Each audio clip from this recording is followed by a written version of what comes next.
It's the judge, Koech, for the exhibiting that justice is what takes the day. That not being said, I also want to appreciate all our attorneys, and I want to say that they have done an incredible job.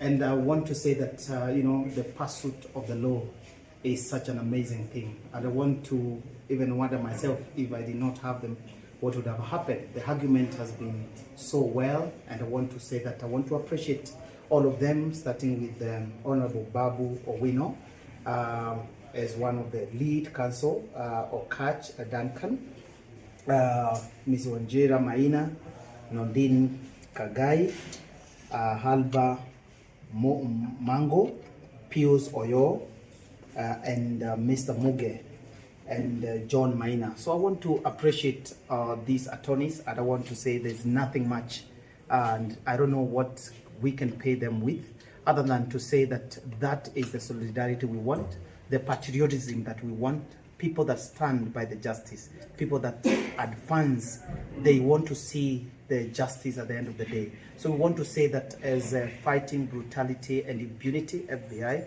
we want to say that there's a pursuit that we still want to continue to do, because impunity has walked in the corridors of justice, has walked in the corridors of governance in this country. So we cannot keep quiet. So what we want to say is that the Kenyans of goodwill and other people in their area of expertise, as the advocates have come to stand with us, may you stand with this country in your area of expertise. I know these wakilis have busy schedules, but they have sacrificed more than 4 days to be in court and make sure that the justice are seen the day. So thank you very much, and may God bless you, for all of you, for coming and standing with us as patriotic Kenyans. Viva, viva! Viva! Down impunity, down! Down! Down brutality, down! Down! Down extrajudicial, down! Down! One term! One term! One term! One term!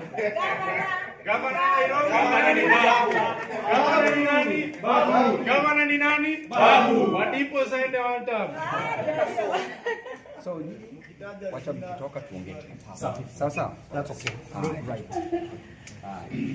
Sasa si kazi